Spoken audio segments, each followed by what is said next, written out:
Chapter 21: Freedom from Family Problems.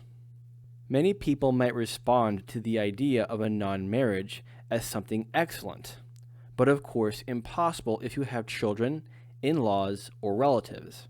Having children doesn't have to interfere with the love relationship.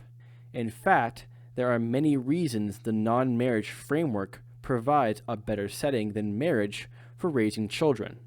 There are fewer complications, and the relationships between everyone involved can be more easily understood.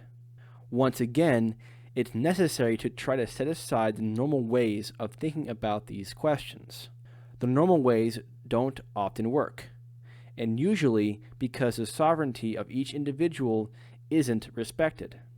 The raising of children is a far-reaching subject, and I wouldn't presume to answer all the questions involved within a few pages. But I think there are basic guidelines that can provide a harmonious framework within which children can grow to be clear, thinking individuals. One of the values of the non-marriage arrangement is that it keeps all things on an individualized basis and precludes the need for group decisions.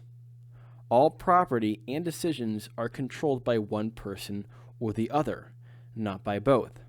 Though a child is not a thing to be owned, some of the same principles apply to decision-making and custody that apply to property. Someone must make decisions concerning the child, and if there's a separation, the question of custody will arise. One of the most difficult problems a child can face is in being subject to conflicting authorities when the parents disagree.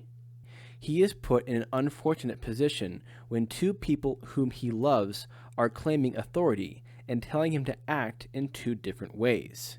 He knows he has to disappoint one of them when there are disagreements. How much simpler for everyone concerned if one person has the major responsibility and sets the main plans for the child's upbringing. If the parents' differences of opinion are so great that one couldn't stand to live with a child raised by the other, they probably shouldn't have a child, no matter what the arrangement.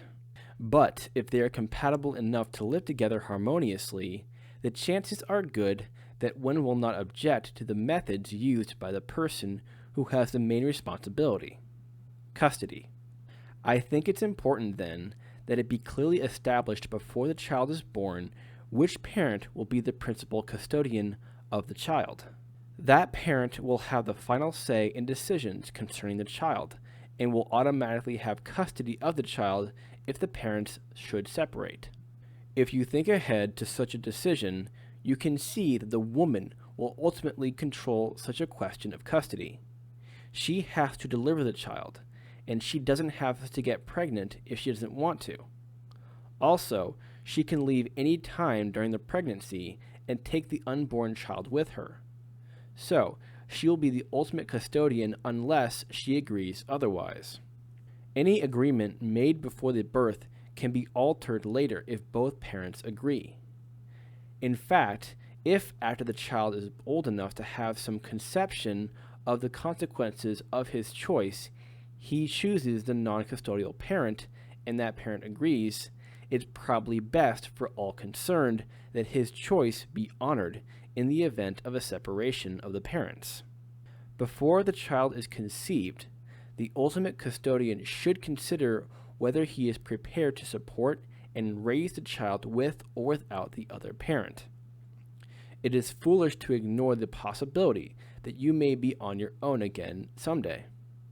If you are to be the custodian, ask yourself if you will be able to raise and support that child by yourself. If you are not sure, you ought to be doubly cautious about having a child. If you are a woman, you might assume that the law will make your husband responsible to support the child after a separation. But such assumptions are dangerous. The world is full of divorced women with children who are desperately trying to get their ex-husbands to fulfill their obligations. And if you expect that you might have to depend upon the law to enforce your relationship with your husband, then your entire relationship is probably misconceived. Why would you want to live with and raise a family with a man who must be forced to do what you think is right? I favor the idea that it should be agreed from the beginning that the custodian will be totally responsible for the child in the event of a separation. That merely recognizes what may be the case anyway. And if it develops that both parties want custody, it won't turn out that one will get custody and the other the bills.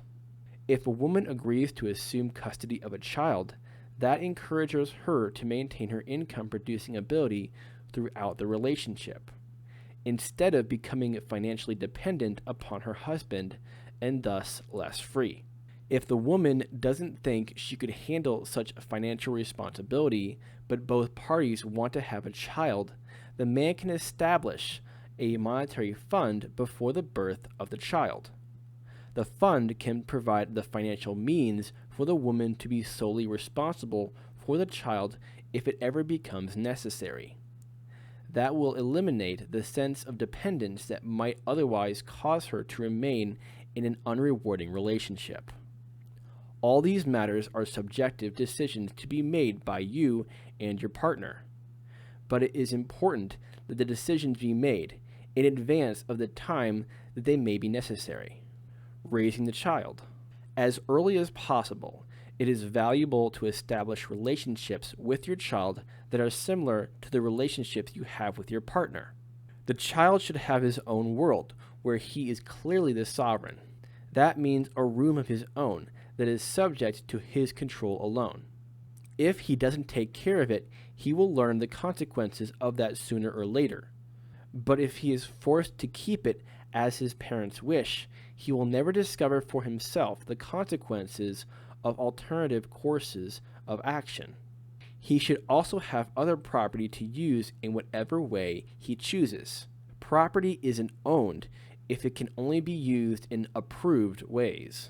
You will have to decide how he will obtain his property.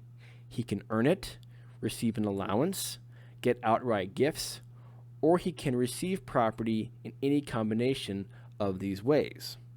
But once he receives something, it is important that he learn to understand what it means to own something and be responsible for its preservation.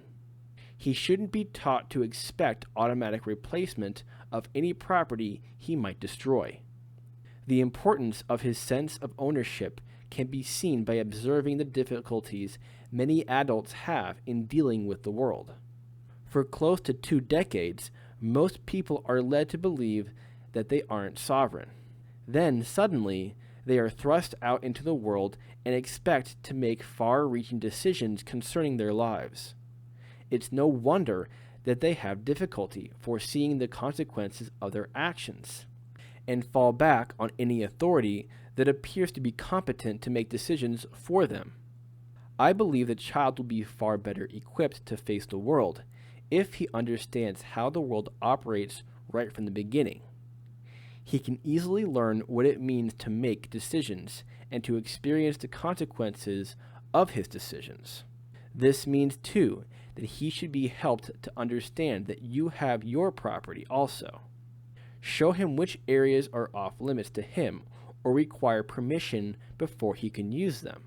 Obviously, a 2-year-old child won't have an explicit understanding of these matters, but there are 2 ways that he can understand them at the earliest possible age. One is that he can learn by example if the entire family operates in this way. The second way is by never being taught otherwise. For some reason, many parents seem to think it's important to change systems at some point in a child's age. They first teach him he has no authority over his life, and then try later to instill a sense of responsibility in him. In the same way, they first want him to believe that Santa Claus loves and rewards him, and then later want him to understand that it's the parents who love him. I think it would make a considerable difference if the child were never taught anything that you intend to reverse later. It is important that each of the 3 of you be a separate human being with his own life, his own interests, and his own property. None of you is living for the benefit of the others. Rather, each should be there because he wants to be. And each will want to be there if it's a setting where he can live a meaningful life of his own choosing. A sovereign child. If you want your child to understand that he lives in a world in which his future will be of his own making, encourage that by letting him deal directly with the world as much as possible. Let him experience the consequences of his own actions. Naturally, you don't intend to let him discover firsthand a very dangerous consequence of something he wants to do, but it's important to decide in advance where you will draw the line. How far will you let him go in making his own decisions? Don't leave it to decide each time the matter arises. Have a clearly defined policy in advance that will prevent inconsistencies. Be available to let him know your opinions, without implying that your opinions are binding on him.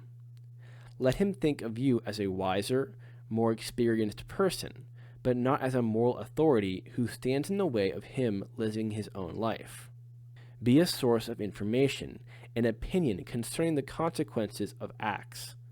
Let him learn that the nature of the world he lives in, not the attitudes of people bigger and smarter than he is, sets the limits on what he can and cannot do in the world. If you recognize him as an individual who is allowed to learn for himself, a genuine friendship can develop between you. He will be willing to talk to you about his ideas, plans, and problems, because he won't have to fear the moral retribution that most parents inflict when they disagree with their children's ideas and actions. Parents who fear letting their children make decisions fail to realize that their children do make decisions on their own.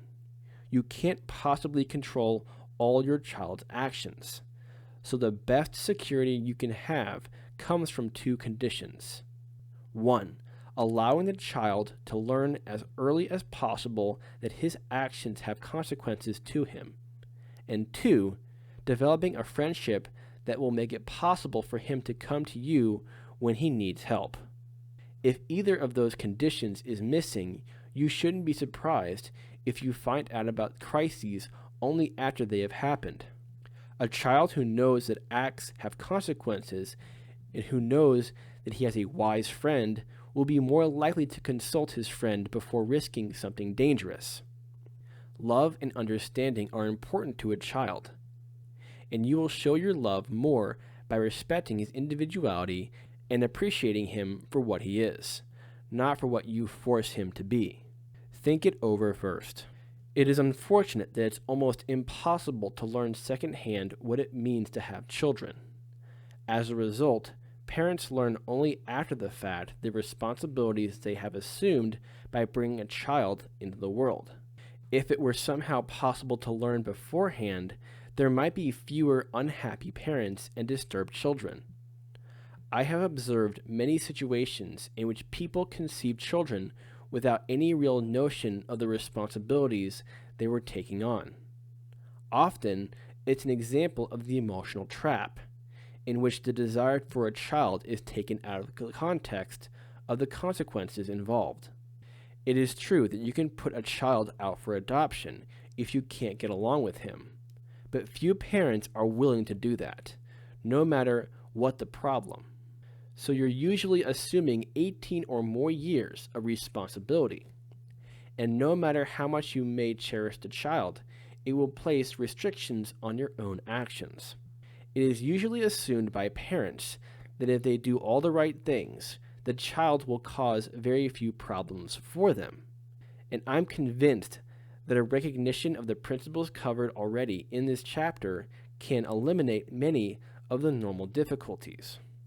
But the fact remains that it is a human being you are bringing into the world, not a robot that needs only to be programmed correctly. The influences that come from school and the neighborhood, as well as yourself, are not totally within your control.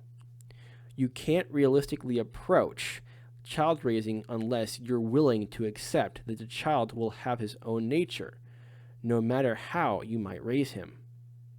So in effect, You're inviting a stranger to live in your home for 18 years or more.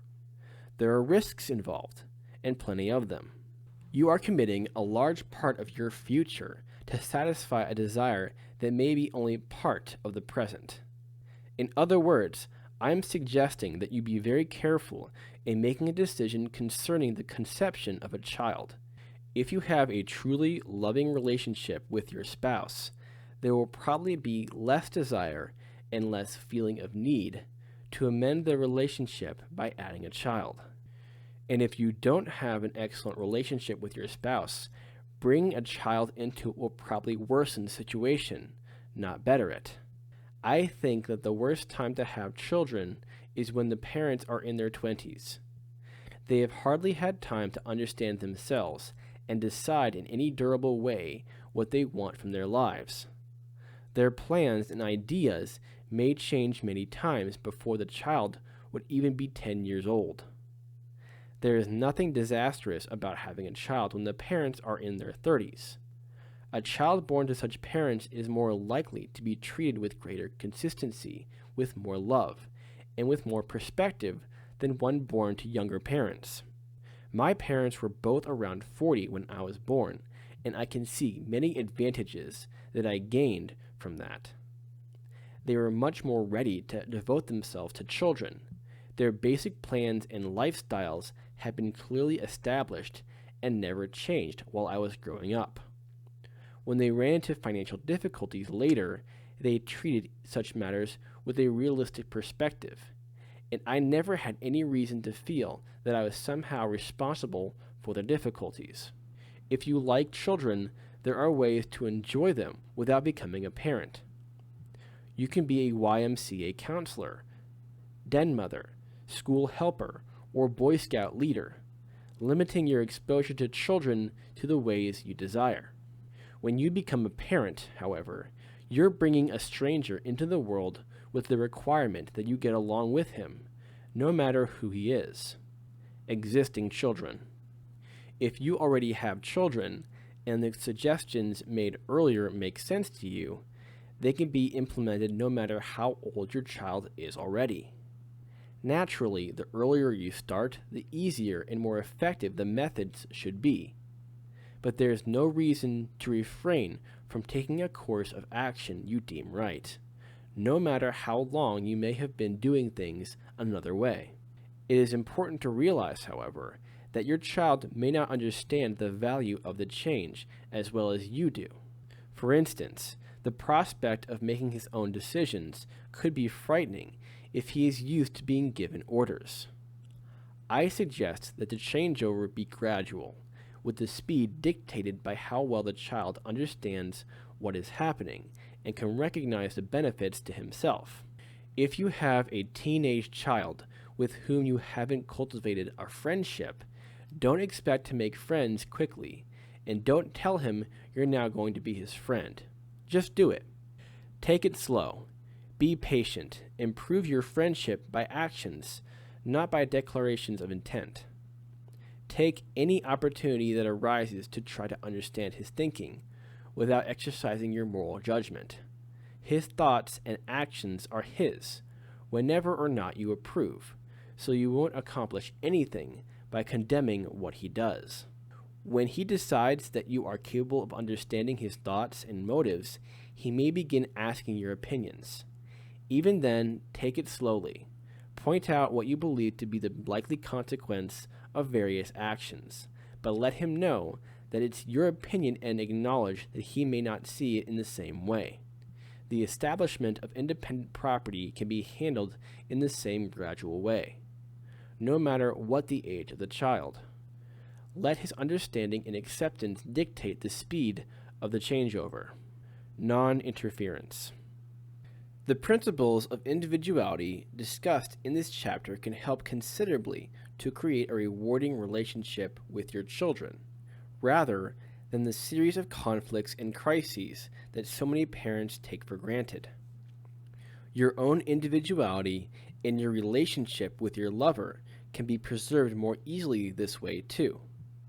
For a child who recognizes his own sovereignty and the sovereignty of others will understand the importance of you having your own life and your own relationships with others.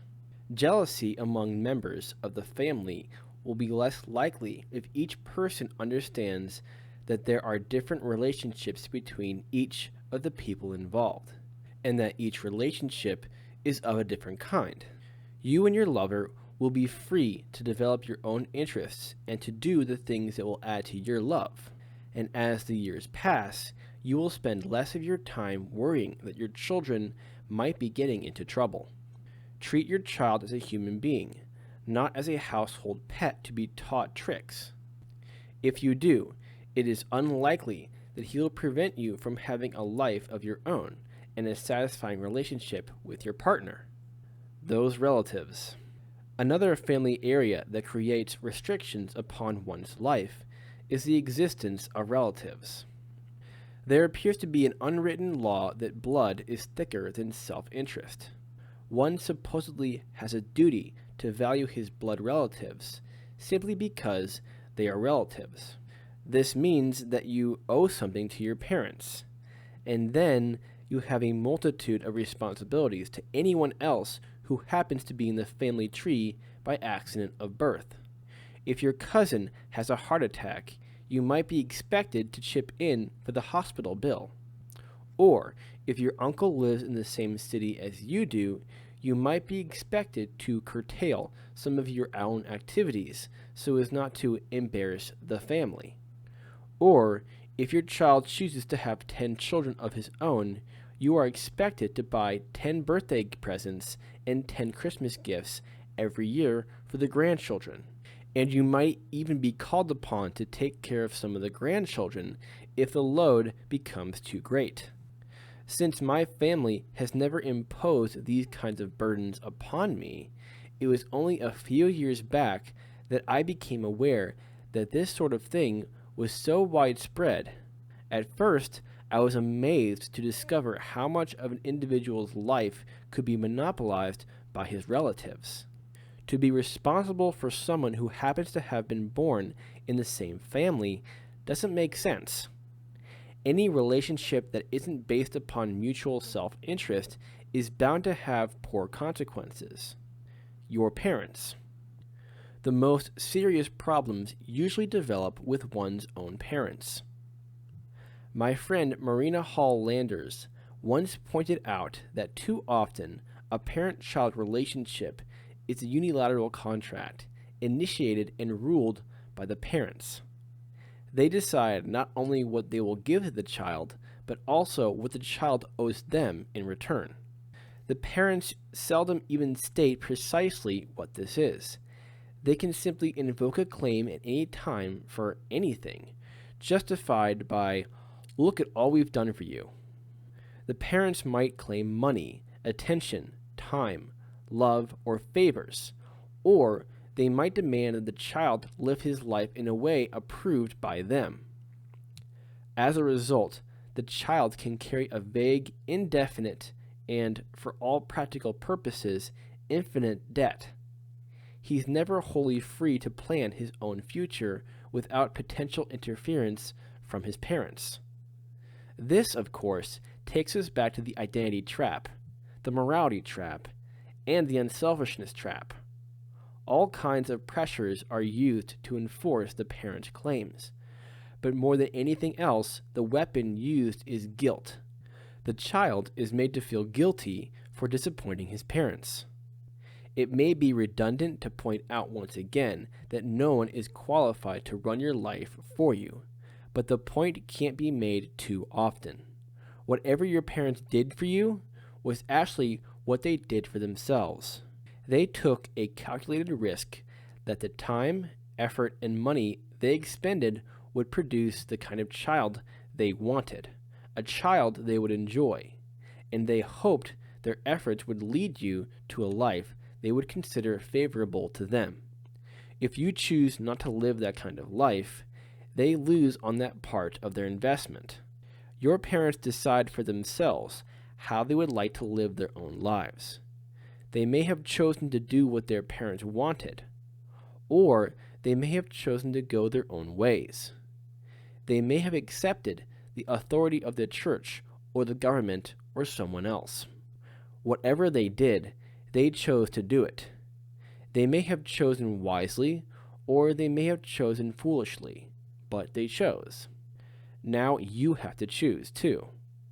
And you have to choose in a way that fits your nature.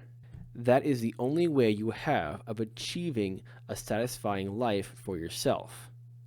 If your parents prefer that you be an obedient but unhappy child, then they can hardly be considered necessary or valuable friends.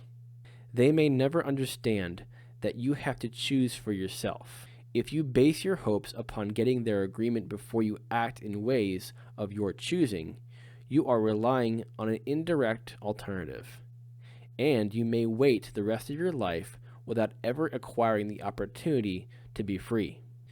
If you choose for yourself, you will undoubtedly make mistakes along the way. But you would have made mistakes too if you had followed your parents' advice.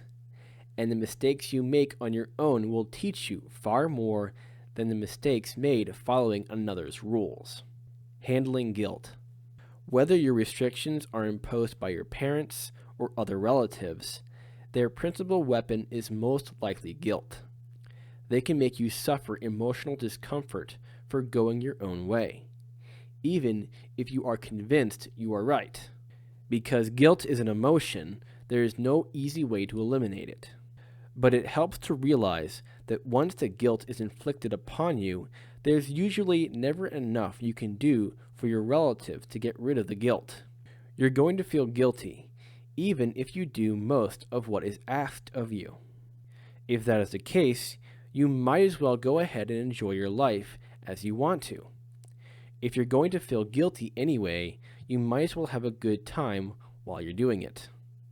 And you might be amazed at how quickly the negative feelings can be alleviated by the rewards of your independence, and even just by the feeling of independence. If you're going to do something that your family will disapprove of, and you expect to feel guilty about it, try using the technique discussed in the box trap chapter.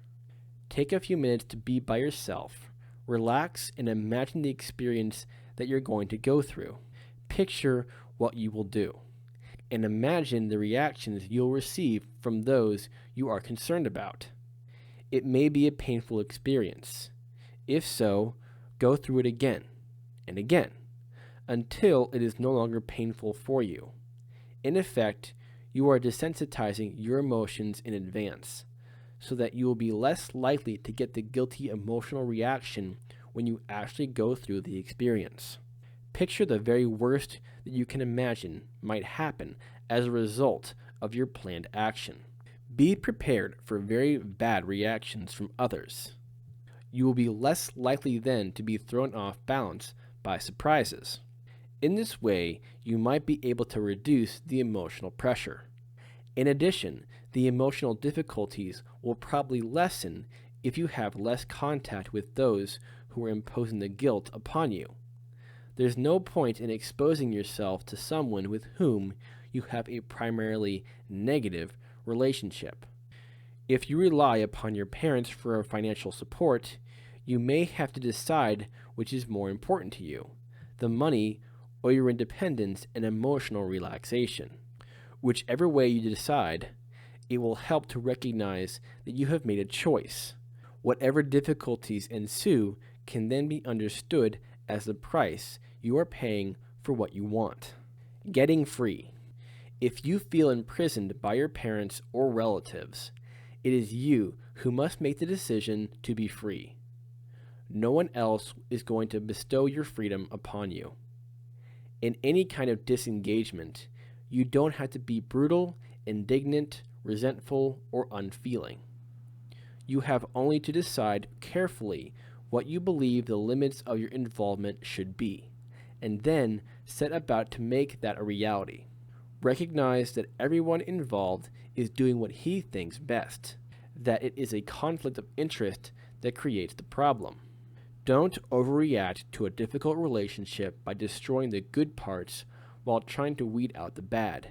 Emphasize the good parts in discussion with others, but make it clear that you won't participate any longer in the bad parts. If you continue to show respect and affection while living your own life, the decision will then be up to them. If they are hostile, that's their decision, not yours. The break will have come from them, not from you. Naturally, you should prepare yourself emotionally for such a possibility. It's your choice. A discussion of the possible problems one can face with relatives could go on endlessly. But whatever the problem, the principles discussed in this book apply, and especially those concerning relationships. You are an individual, not part of a group. Your relationship with anyone should be confined to those areas that are mutually beneficial, and no relationship should have a lifetime contract implied in it. You will decide for yourself what you will do with your life. You can choose the indirect alternative of trying to please others by your actions, or you can choose the direct alternatives and live your life as you want to live it. No one is holding you back. Those who want to restrict you have no power over you. They rely upon your willingness to stay in the traps. All you have to do is to reject the traps and climb out of the boxes. It is entirely your decision to make. Because of common backgrounds and often common interests, families can be a great source of pleasure. If you remove the boxes, debts, and obligations from the relationships, you may find that a new and valuable framework is available in which you can deal with your relatives on a mutually rewarding basis. If that happens, they may come to see the benefit to themselves in what you have done.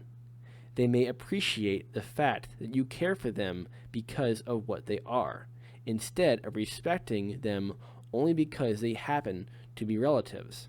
That consequence isn't guaranteed, but no matter what happens, it can't be worse than giving up your life to try and pay an unending debt.